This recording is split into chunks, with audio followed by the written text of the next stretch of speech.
what's the name of when you paint the walls but you put a bit of water in it so that the fresh plaster... What's it called again when you paint the walls with the paint?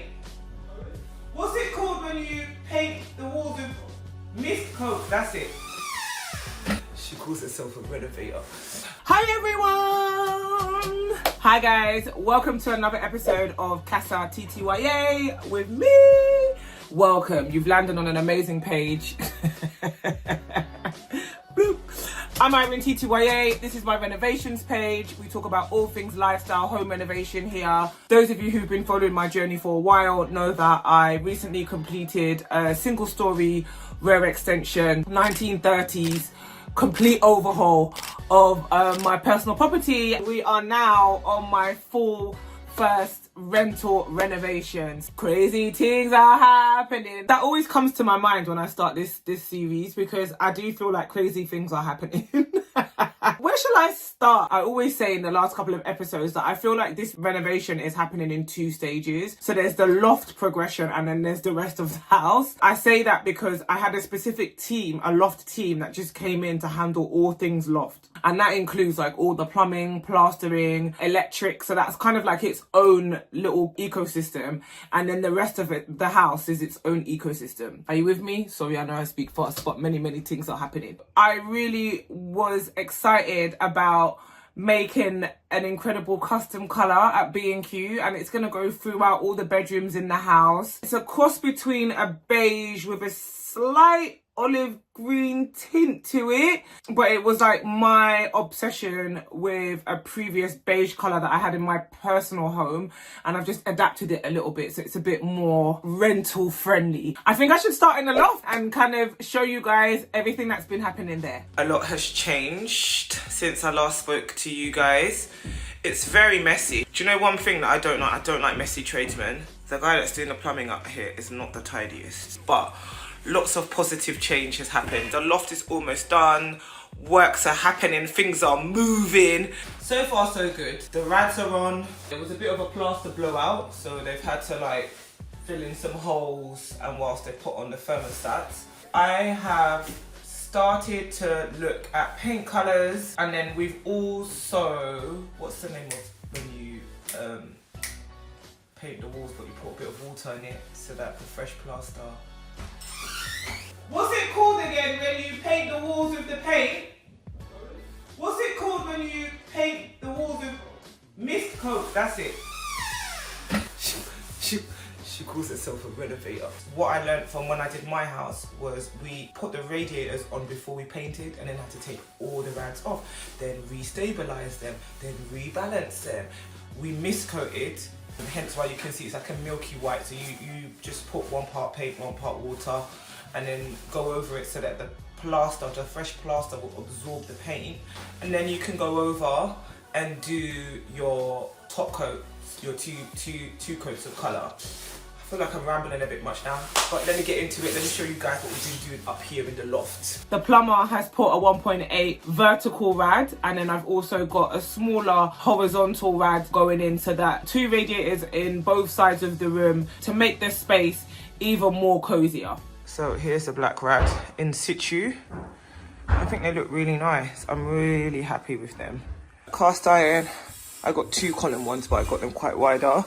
If you remember from when I did Casattya, I got 3 columns, but they were slightly smaller. But I do like these. I think they add a nice texture. Here's where I did a mist coat. Here's where I painted. Obviously, I want to get pro-fresh painters to come in and finish it off. But I thought in the essence of time, and that's like hack 101, sometimes, guys, you just got to get your hands dirty to keep the job moving. How you feeling about it, guys?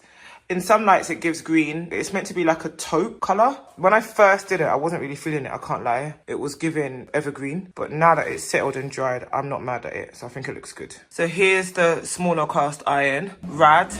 It's going to go here. When he was connecting the plumbing, I don't know what he was doing, but he's chipped all my plaster. This is the downside of painting ahead.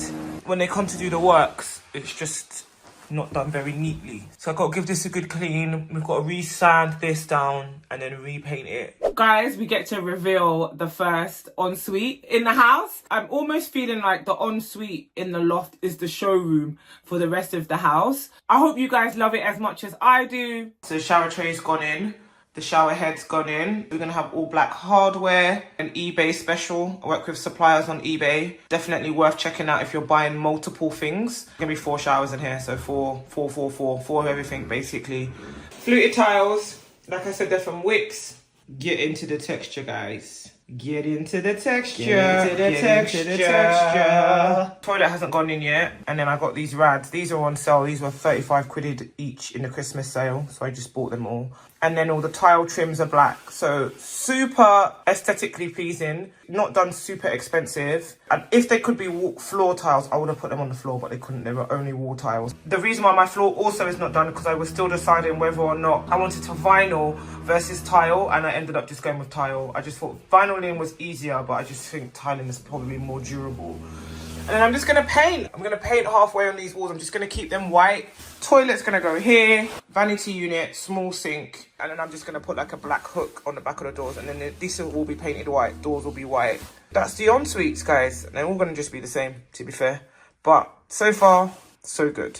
I'm obviously obsessed with it. I got the tiles from Wickes on sale.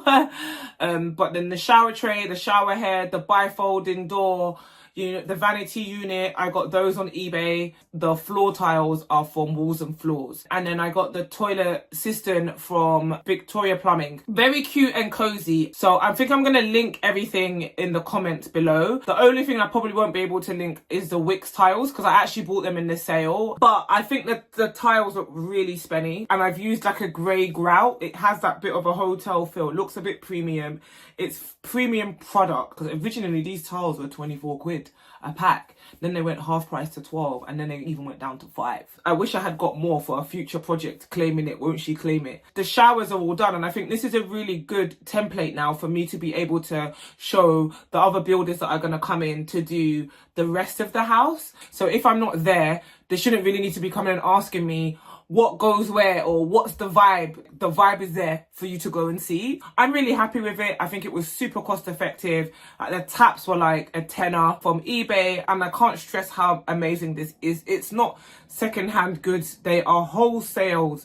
You wholesale the product from wholesalers on eBay. Super good quality at wholesale prices, guys. eBay is the way forward. It's not even an ad. It's like I've spent my hard-earned cash dollars, especially when you are multi-buying. eBay is just, the more you buy, the more discount that they give you and the cheaper it is per unit of what you're buying. Definitely check out the wholesalers on eBay. Remember I said there's an ecosystem. There's the loft and then there's the rest of the house. So now we're morphing into the rest of the house. I want to start on the first floor and kind of give you guys the update of what's happening there. This is so much for them. So this is where the previous entrance to the family bathroom was. Obviously now we've blocked it up because this is going to be one whole wall. Let me show you guys what we're going to do. There's so much drilling, I hope you can hear me. I thought I'd give you a little placement on how I think the layout should be because those are always the hardest bits I find when I'm doing showers and bathrooms is how can it be functional, what's the best layout. And I know there's a lot of like brands that have this like in-store computer system that you can come in and sit down with them, but also for me, because I'm so much in the mix and I love being on the site, I'm always a bit like, okay, what's the best use of the space? Because sometimes I feel like when you CAD things, in hindsight it's a good idea, but is the practicality of it when you're using it, is it usable? 2 of my bathroom layouts are the same, and then which are more rectangle and 2 are more square. So for both the square bathrooms, I'm trying to figure out what's the best usage of space. Shower, sink, rad, toilet. All rads can go on this wall. There's so much, like, even the tiles are still here.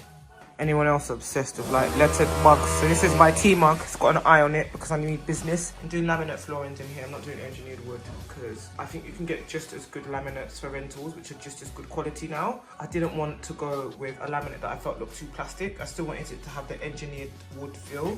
I bought all my tiles. Because I was just like, because it was on such a good offer, I just thought, let me just get them all now. Everything here is what's needed for the bathroom. Shower here, toilet here, basin here, rad here. So these two walls will be tiled, and then these two walls will be tiled halfway, and then the rest will be painted white. Let's get in there. Things are starting to kind of pull together with the rest of the house. First fix electrics in. Boiler is happening. We're filling in all the holes, getting ready and prepping the space for plastering. As you come down now, bedroom 1's going to be on the ground floor with its ensuite, and then I'm going to have a understairs toilet, a utility room, which is not really a utility room because it's just going to house the cylinder for the boiler, so that, you know, multiple people can shower at the same time, and it's not like, oh, there's no hot water, oh, my hot water's gone cold. It can power every room equally at the same time. But now the issue is, in the interest of being transparent, I wasn't really happy with the drawings that I received for downstairs because it didn't take into account the soul stack. So they were just kind of just like, oh, open plan. But actually, no, there's a poo-poo pipe running through the house. So downstairs needed a lot of rejigging. It took a bit of jiggery-pokery for me to feel confident with the design, because I just felt like everything that I was trying to do wasn't really working out. I was trying to have almost like a pantry, and then I was trying to have like a separate entrance off the hallway that would come into the living room. But with the poo-poo pipe, things weren't working. As it stood, I was like, let me just rejig this space. Like, we're going to do a door that goes into the kitchen at the end of the hallway, and it would just be an open plan from that entrance. So it would just be an extended hallway. So now you come into the space and all the old pipe work all had to come out. I was like, well, I might as well just use this opportunity to see how I formulate this space as best as I can. So it was just reworking the drawings, going back to the structural engineer, looking at where I'm going to put support beams, how are those support beams going to go in, all while not excess spending. I ended up having to put a new steel beam across the entrance that would be like the living room stroke kitchen area, and then over the door of the kitchen area. So now there's a door going into the kitchen. I'm gonna have a floor to ceiling unit that will house an integrated washing machine. So I needed to build out that wall to house those units. So I used engineering bricks. Well, I got the builder, not me, to use engineering bricks to kind of almost as a support. And then I put a beam to hold the weight, because obviously imagine that you've got a loft now. So that's adding more weight down onto the foundation. So you want to make sure that you're supporting the weight from above. I found a steel beams company. And the great thing is, you know, sometimes your builder might add a couple of pennies on top, or, you know, they're sourcing it for you. No, I just went to the source and got it delivered, and then my builder just added it on. So it was like saving me money because the builder was going to be there anyway. Yes, I feel like it's important to like leave the experts to do what they're good at, but also for me, I really want to research to get the best price possible. So that means sometimes going to the suppliers yourself, sourcing the supplier yourself, and being able to be in a position where you can get it delivered, and then your builder's just getting on with the builder's job. Guys, it was important for me to like change the windows. The windows were double glazed, but they were really old. They were damaged. The framing was wood framing. The wood was rotting. So I completely just took it all out, put new UPVC frames in. Shouts out to Deepak who did my windows for me. A local window supplier that came recommended by my friends Jason and Sevilla, so shout out to them. Deepak came, he measured all the windows. We worked on the pricing. Everything's negotiable in this life, man. Got a new double glazed front door because I wanted to make sure that we were retaining the heat within the property. Two things that were really important to me. It was preserving heat in the property and insulating the property. The person that I did buy the property from passed away, unfortunately, and was a lot older. He'd had the house for, I believe, almost 50 years. Everything in the property was just outdated, so it needed to be modernized. And I had to cross-reference in my borough what's the I can't even say the word I can't even say it. I can't say it. Basically, I had to check with my borough what the rules were to be a landlord and what was the requirements, because each borough is different. I do definitely think it's important. It will definitely be on your like local borough, your council website. So I checked for where the property is, what those requirements were, and what was needed. And I really wanted to achieve an EPC rating of C. That meant putting in more insulation, whole new windows, just making sure that everything was up to date so that heat was retained in the property and there was a circulation of air in the property. That was actually a cost I had budgeted from the very beginning, because I knew that those would needed to be replaced. And actually, when I did my house, my personal refurb, I was really lucky that the double glazing was up to date. However, I actually put in more insulation. One, because I'm anemic, so I'm always cold. And two, because I wanted to get a better EPC rating, because in the long run, I'm not sure that my house is my forever house. So I thought if I ever want to be able to rent it, shouts out to the property podcast because I listened to them. I was listening to an episode where they were talking about like it might become at some point in the future the law that your EPC rating has to be a C and above to be able to rent your property. So it was important for me to just put in as much insulation and do the work when the house is stripped back to bare brick, because then it's like so much easier for you to just take pictures, you show them, they come and inspect it. So even for the new rental property that I'm doing now, I definitely want to try to see if I could achieve a C EPC rating. I'll keep you guys posted on that. So much has happened, and leave me a signal below on how you think things are looking, any questions that you may have. I'm excited to kind of continue to grow the community. I'm your girl Irene TTYA. This is Casattya. As you can tell in every episode, it's like I get happier and happier because I'm actually really enjoying this journey and this process. If you're not already seeing how I slow it down when I'm coming to talk about serious things, please subscribe. See how I'm feeling like I'm begging you. Please subscribe, turn on those notifications, and stay tuned. So much still to come, guys. So much still to come.